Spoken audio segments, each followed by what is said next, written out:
कि हम अभी शुरू करें, मैं एक चीज आपको बताना चाहता हूँ कि ये कोई आपको ये ना लगे कि आज हम उठे सुबह और बोला कि प्रेस कॉन्फ्रेंस करते हैं।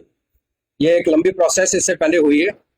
और जो रिसेंट हैपनिंग्स हो रही है जम्मू कश्मीर में, आप सबको पता है, मैं उनका नाम नहीं लेना चाहता। तो एक थॉट प्रोसेस है कि जम्मू के साथ हो क्या रहा है।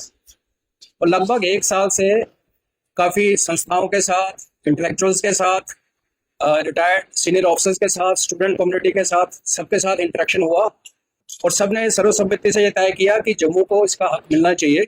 और समय आ चुका है कि जम्मू अब किसी और का सेकंड फिडल, किसी दूसरे का 2 नंबर की सेकंड सिटीजनशिप के तरीके से नहीं रह सकता। तो जो लास्ट मीटिंग हुई फिर उसमें किया कि करना क्या है, ये हम सब जानते हैं, आप लोग भी जानते हैं, जो इस थॉट प्रोसेस के साथ अलाइन करते हैं वो समझते हैं। लेकिन अब करना क्या है ये सोच के फिर एक मीटिंग हुई अभी रिसेंटली। अगेन काफी उसमें इंटेलेक्चुअल्स, विद्वान सभी मिलके बैठे और ये डिसाइड किया गया कि जब तक एक ऑर्गेनाइजेशन ना लॉन्च की जाए और एक एजुकेशन ना स्टार्ट किया जाए पीसफुली, डेमोक्रेटिकली, तो कोई किसी की आवाज सुनेगा नहीं। इसलिए हमने ये जम्मू पीपल्स स्टेट मूवमेंट, जिसका पीछे बैनर लगा है, इसका अभी शुरुआत हुई और आज हमारी पहली प्रेस कॉन्फ्रेंस है। और जैसे मैंने कहा कि ये पहली कॉन्फ्रेंस तो है, प्रेस ब्रीफिंग तो है, लेकिन इसके पीछे ऑलमोस्ट 1-1.5 साल की मेहनत है। अभी हमारे साथ क्या क्या हुआ है, जम्मू के साथ क्या क्या हो रहा है, आप सब अवगत हो। और आज की प्रेस कॉन्फ्रेंस में हम पॉजिटिविटी मेंटेन करना चाहते हैं। हम जिसको अपनी लैंग्वेज में कहते हैं कि रोना धोना नहीं करना चाहते। जो हो गया वो हो गया, अभी आगे करना क्या है उसके बारे में बात करेंगे। प्लस आप सब जानते हैं कि ये जो आज हम यहाँ बैठे हैं, मेरा नाम कर्नल अजय कुमार रैना है। मेरे को हमारे कोर ग्रुप ने सर्वसम्मति के साथ चेयरमैन चुना है। प्रोफेसर विंदर जी हैं, विंदर गुप्ता जी, आप अगेन सबको जानते हैं इनको, ये हमारे कन्वीनर हैं, रिस्पेक्टेड मार्गदर्शक हैं। अश्विन शर्मा जी हमारे मीडिया हैंडलर हैं, साथ में ट्रेजरर हैं। और बाकी कुछ सदस्य हैं जो कि आज किसी कारणवश यहाँ नहीं उपस्थित हो रखे। तो हमारा एक छोटा सा कोर ग्रुप है। और ये कोर ग्रुप के बाद अब हम आगे जो आउटरीच जो ऑलरेडी स्टार्ट कर रखी है लोगों के साथ, पब्लिक के साथ, सिविल सोसाइटी के साथ, हम इसको भी आगे ले जाना चाहते हैं।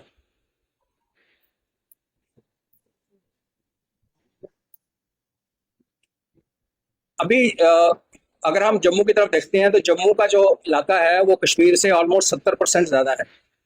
हमारे यहाँ की जो टैक्सेशन है वो आपको हैरानगी होगी कि डिफरेंट डिफरेंट कैटेगरी में देखेंगे। कहीं 75%, कहीं 99 टाइम्स। अगर कश्मीर से 1 रुपया एक्साइज कलेक्शन का आ रहा है, 9 रुपये यहाँ पे पैदा करते हैं। लेकिन जब उसकी एक्सपेंडिचर की बात आती है, फंडिंग और बजट एलोकेशन की बात आती है, तो हम देखते हैं कि सारा का सारा सरमाया जाके कश्मीर में इन्वेस्ट होता है। ये हमारी एक हमारे डॉक्टर पाला साहब कहते हैं कि जम्मू ब्लाइंडनेस है दिल्ली में, जहाँ जम्मू दिखता नहीं है। मगर मैं ना दिल्ली को कसूरवार कहूंगा, मैं कश्मीर को कसूरवार कहूंगा।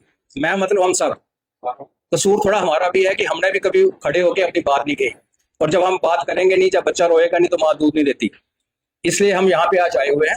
और आप देखिए कि जो रिसेंट घटनाएं हुई है, चाहे वो एक इस मेडिकल कॉलेज में एडमिशन की बात हुई, चाहे वो अभी डॉक्टर्स की पोस्टिंग की बात हुई, चाहे वो प्रोफेशन में किसी भी जॉब अलॉटमेंट में जहां भी आता है, वहां आपको क्लियर डिस्पैरिटी दिखती है।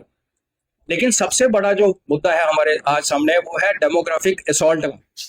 आज से पहले 1981 में के बाद, वो शेख साहब के चीफ मिनिस्टर बनने के बाद जो सेंसस हुआ, लोग कहते हैं 2011 का सेंसस में गड़बड़ हुई।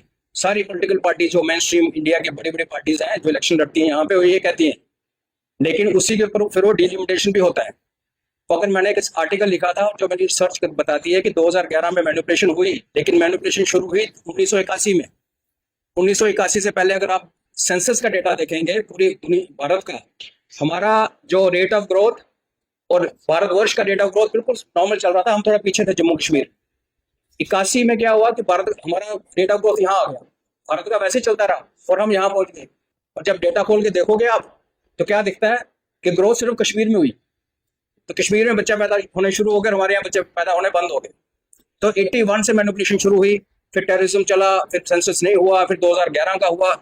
अब प्रॉब्लम क्या है कुछ सेंसस से, जो टेक्निकल प्रॉब्लम ये है कि उस सेंसस के अगर यकीन करेंगे तो हमें कभी भी इनफ एडुकेट पॉलिटिकल सीट्स यहाँ पे हमारी असेंबली में नहीं होंगी, हमें रिप्रेजेंटेशन नहीं मिलती, तो हमारी जड़ें वहां से काटी गई। उसके अलावा 81 से लेके जो दरबार मूव का जहाँ पे यूज किया गया लैंड ग्रैबिंग के लिए, 15 लाख कनाल जमीन हमारी फॉरेस्ट की और गवर्नमेंट की नजायज कब्जे में है। रोशनी एक्ट के साथ क्या हुआ, सुप्रीम कोर्ट ने क्या किया, उसके बाद स्टेट गवर्नमेंट ने जाके सुप्रीम कोर्ट में क्या बोला, वो सबको पता है।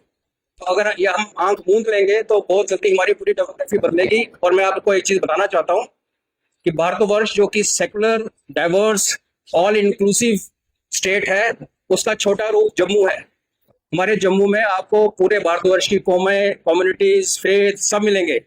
आप जरा पीर पंजाल क्रॉस करके जाइए, फिर देखिए कि सेकुलरिज्म क्या है और पॉपुलेशन डेमोग्राफी क्या है। एक और सीरियस बात आपको समझनी चाहिए कि आज तक जम्मू सिटी के ऊपर हमें लगा कि जम्मू सिटी को इंसर्कल किया जा रहा है।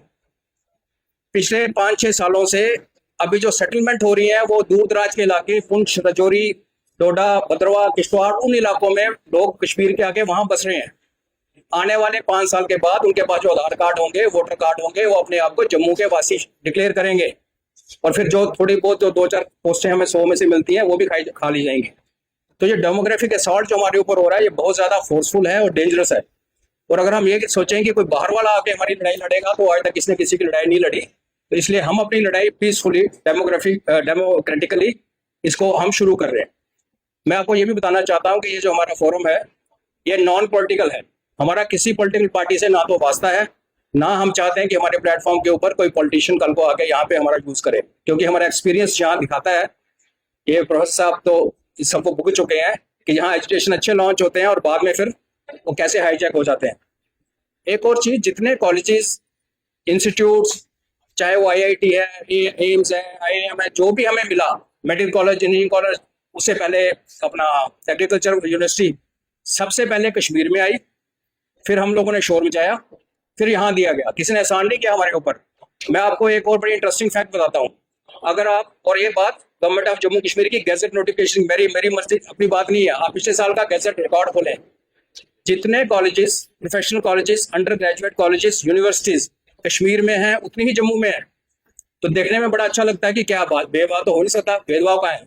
तो भेदभाव ये है कि number of colleges, institution, university बराबर है, लेकिन नंबर ऑफ सीट्स कश्मीर में डबल है। तो अगर हमारे 50 बच्चों को यहाँ एडमिशन मिलती है तो कश्मीर में 100 बच्चे एब्जॉर्ब करने की कैपेसिटी है। उसका मतलब देखें क्या होता है। उसका मतलब ये है कि हमारे बच्चे पढ़ने के लिए भी बाहर जाते हैं, बिकॉज यहाँ पे सीट्स पूरी नहीं पड़ती। जो बच्चा बाहर गया फिर वापस नहीं आता। ये बड़ा नेचुरल, चाहे वो यूएस जाता है, चाहे वो बेंगलोर जाता है, फिर वो उस लाइफ स्टाइल में वहीं पे उसकी जॉब शुरू हो जाती है, वहीं पे मर जाता है। कश्मीर वाले क्या है कि अपनी पूरे डेमोग्राफी को बचा के रखा, पूरे यंगस्टर्स को वो वहां पढ़ाते हैं और बाहर उनको भेजते हैं जो किसी निकम्मे हैं और जो आपको पता है उनकी करतूतें क्या है। कभी पाकिस्तान का मैच हुआ तो उसके बाद ये हो गया। तो हो क्या रहा, हमारा डेमोग्राफी पुश हो रहा है कि हमारी नेक्स्ट जनरेशन जम्मू से बाहर चंडीगढ़, दिल्ली, बेंगलोर या बाहर जाके काम कर रही है, वहीं बस रही है। गांधीनगर में सुबह वॉक करने जाएंगे तो पूरे घरों की लाइट्स बंद होती हैं, सिर्फ बुजुर्ग हैं, बच्चे हैं नहीं। तो ये बड़ा सोचा समझा एक असॉल्ट है हमारे ऊपर। लेकिन मैं आपको ये भी बताना चाहता हूँ कि जब हम ये एजिटेशन या ये कैंपेन लॉन्च कर रहे हैं, हम ये कह रहे हैं कि हमें कश्मीरियों से कोई नफरत कुछ नहीं है। देखिए, मैंने पहले कहा अगर जम्मू की आवाज नहीं सुनेगी तो जम्मू ने आवाज उठाई नहीं, कसूर कुछ अपना है। तो दूसरों पे उंगली लगाने से पहले ये 4-3 उंगलियां अपनी तरफ आती है। तो मैं इस तरीके से देखता हूँ कि हमारा अपना एक वीकनेस थी, हमारी लीडरशिप की यहाँ पे लैक था। जो लीडर्स बने उनके बारे में अगेन मैं कुछ नहीं कहना चाहता, बिकॉज एक नेगेटिविटी वाली प्रेस ब्रीफिंग नहीं करना चाहते हम, आप सब जानते हैं। अभी हम सिर्फ ये कह रहे हैं कश्मीर को जो करना है करो, उनको जो देना है दो, हमें कोई गरज नहीं है। आपने कश्मीर में सोने के बिस्किट बांटने हैं बांटो, लेकिन हमारी जान छोड़ो। जम्मू को अपनी फेट डिसाइड करने दो। और जम्मू, जब मैं जम्मू कहता हूँ, जम्मू के 10 डिस्ट्रिक्ट, सिर्फ जम्मू सिटी नहीं। और जब मीरपुर जो एक दिन हमारे पास आएगा तो हम हर डिस्ट्रिक्ट की बात करते हैं, इक्वल डेवलपमेंट। हमारे ये एजेंडा है कि जो जम्मू रीजन बने और यहाँ डेवलपमेंट हो, उसमें कास्ट, क्रीड, रिलीजन किसी का कोई मतलब नहीं है। अब मैं 2-3 चीजें आपको बताता हूँ कि हमारे ऊपर जो काउंटर क्वेश्चन पूछे जाते हैं, शायद आप भी पूछते हैं। नैरेटिव ये कहता है कि अगर जम्मू अलग करेंगे तो कश्मीर को बिल्कुल ही हाथ से निकल जाएगा। ये आपने सुना होगा, ये टॉप मोस्ट लीडरशिप भी कहती है। तो मेरा सवाल ये है कि जम्मू का इन्फ्लुएंस कितना है कश्मीर के ऊपर। आज कश्मीर कंट्रोल में है तो वहां पे सिक्योरिटी फोर्सेस के कंट्रोल में है, और जो कुछ जहां इन्वेस्टमेंट हुई है उस हिसाब से उनको लोगों को थोड़ा मेलो डाउन किया गया। अगर आप ये समझें कि कश्मीर शांत हो गया, कश्मीर बिल्कुल फर्स्ट क्लास बल्ले बल्ले चाहे भारत हो गया, तो गलत फहमी है।